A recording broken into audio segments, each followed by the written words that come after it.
कहानी की शुरुआत में हमें लैला नाम की एक नन को दिखाया जाता है, जो कि सुबह सुबह जंगल में टहल रही होती है। जब वो जंगल में टहल रही होती है तो उसे गुल्लू नाम का एक आदमी मिलता है, जो कि बिना कपड़ों के ही जंगल में घूम रहा था। लेकिन वो तो अपना प्राइवेट पार्ट दिखाते हुए कहता है, क्या तुमने कभी इतना अच्छा हथियार देखा है? लैला तो उसको देखती है तो देखती ही रह जाती है, जिसके बाद वो काफी ज्यादा नर्वस हो जाती है। इसके बाद वहाँ से वो भाग जाती है, क्योंकि उसने पहली बार ऐसी चीजें देखी थी, यानी कि इतना बड़ा हथियार उसने पहली बार देखा था। जिसके बाद लैला तुरंत भाग करके गॉड के पास जाती है और उनसे माफी मांगती है। वो गॉड से माफी मांगती है ये कहते हुए कि गॉड प्लीज मुझे माफ कर दीजिए, आज तक मैंने इससे पहले ऐसी चीजें नहीं की हैं। मैं अपनी इस गलती के लिए बहुत ही ज्यादा शर्मिंदा हूँ, प्लीज मुझे माफ कर दें।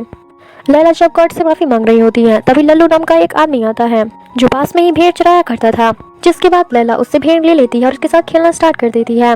वो उस भेड़ से खेल ही रही होती है तभी वो पानी में देखती है। पानी में वही बड़े हथियार वाला आदमी दिखाई देता है, जिसे देखने के बाद लैला तो बहुत ही ज्यादा घबरा जाती है। तभी वो आदमी लैला को एक सेब देता है, लेकिन लैला उस सेब को फेंक देती है और वहाँ से चली जाती है भागकर। जिसके बाद हमें पता चलता है कि लैला एक बहुत ही बड़े चर्च में रहती है, जो जंगल के बीचों बीच बना हुआ है। और उस चर्च में बहुत सारी नन्स होती हैं, जो कि बिल्कुल उसी की तरह थी, और यहाँ पर कोई और मर्द अलाउड नहीं था, इसलिए उस चर्च में कोई भी मर्द नहीं था। वो सारी नन मिल करके गॉड के लिए अपना करना शुरू कर देती है। जिसके बाद थोड़ी देर के बाद वो अपना खाना खाती है उन सबके साथ। लेकिन लैला जब खाना खा रही होती है तो उसे बहुत ही ज्यादा गिल्टी फील होता है कि हमें तो सिर्फ एक ही चीज चल रही होती है, वही गुल्लू का हथियार। उसके दिमाग से ये चीज हटने को तैयार ही नहीं था, वो तो बस सोचते ही जा रही थी। तभी उसे एहसास होता है कि गुल्लू उसको अपने पास बुला रहा है। जिसके बाद लैला अपने आप को सजा देने के लिए एक कटीली रस्सी से खुद को बांध देती है, ताकि उसे ऐसा बुरा ख्याल अब वापस कभी ना आए।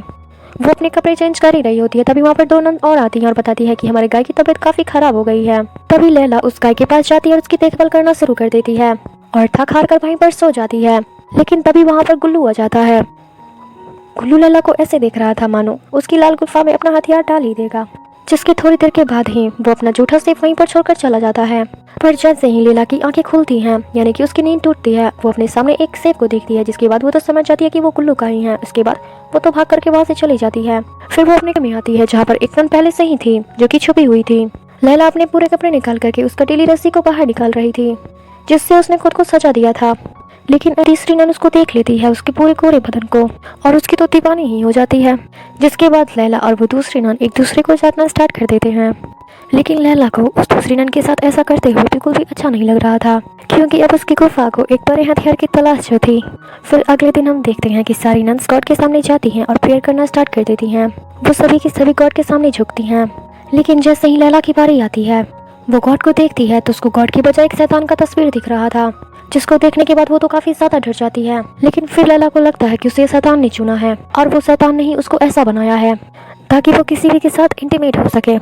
अब अगले दिन लैला को ढूंढने लगती है, लेकिन ये गुल्लू था जो कि उसको कहीं भी नजर नहीं आता। जिसके बाद लैला अपनी हवस मुझाने के लिए उस गुल्लू वाले लड़के के पास जाती है, जो कि भेड़ चराता है। इधर लैला आती है और उसको रिझाना शुरू कर देती है और उसको कहती है कि वो उसके साथ इंटीमेट होना चाहती है। जिसके बाद लैला उस लल्लू के साथ तो जबरदस्ती करने की कोशिश करती है। जिसके बाद तो वो भाग ही जाता है वहाँ से। वो लल्लू तो अपनी जान बचाकर वहाँ से भाग गया था, जिसको गुस्सा आता है क्योंकि उसकी आग जो नहीं बुझ पाई थी अभी तक। जिसके बाद लैला फिर से अपने रूम में चली आती है, जहाँ पर वो रात वाली प्यासी नन फिर से आती है। लेकिन आज उसकी लीडर ने उसको बहुत मारा था। लेकिन लैला को आज इस बात से कोई भी फर्क नहीं पड़ता और वो उसके करीब जाने लगती है। लेकिन वो दूसरी नन उसको ऐसा करने से मना कर देती है और वहाँ से जाने लगती है।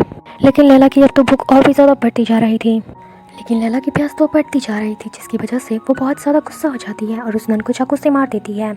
जिसके बाद लैला आने के लिए एक दूसरी नन के पास जाती है, जहाँ पर वो देखती है कि एक दूसरी नन सुसाइड करने वाली है। लेकिन लैला उसके पास जाती है, उसको बचाने की वजह उसको धक्का दे देती है, जिसकी वजह से उसकी जान चली जाती है। इसके बाद हम देखते हैं कि लैला उस भेड़ चराने वाले लल्लू लड़के के पास जाती है, जो कि भेड़ चराता था।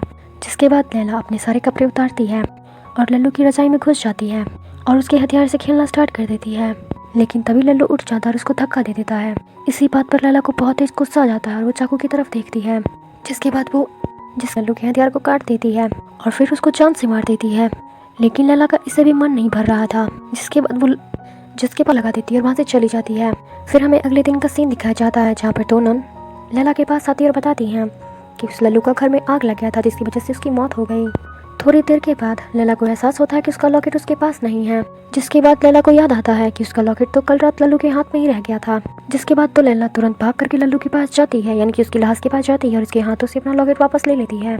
लेकिन ऐसा करते हुए उसकी सीरियल लेती है, जिसके बाद लैला उसको देख लेती है और भाग जाती है वहाँ से। लेकिन वो सीनियर नन तो उसके पीछे ही पड़ जाती है और उसके पास जाती है और बोलती है कि मुझे पता है तूने लल्लू को जान से मार दिया।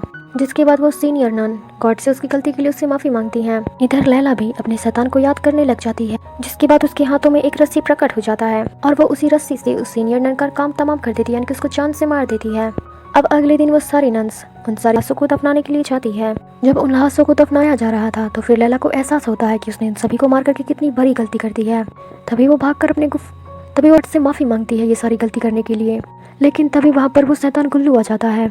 वो शैतान लैला से कहता है कि इसमें तुम्हारी कोई गलती नहीं है, तुम्हें शैतान ने खुद चुना है और हम दोनों मिलकर के बाकी सारी नन्स को हमारे जैसा ही बना देंगे और तुम जो भी करना चाहती हो वो सारी चीजें खुलकर करो।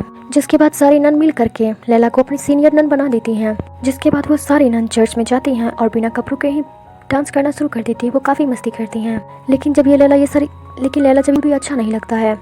अब लैला को बहुत तेज गुस्सा आ रहा था, लेकिन तभी सारी नन मिल करके लैला को चाकू से जान से मार देती हैं। लेकिन हम देखते हैं कि लैला की भी जान नहीं गई है। वो जैसे तैसे करके वहाँ से भाग जाती है और अपने कमरे की तरफ चली जाती है। तभी उसके खून के धब्बे भी गायब हो जाते हैं और वहाँ पर वही सारी नन्स आ जाती हैं जिसे लैला ने मार दिया था।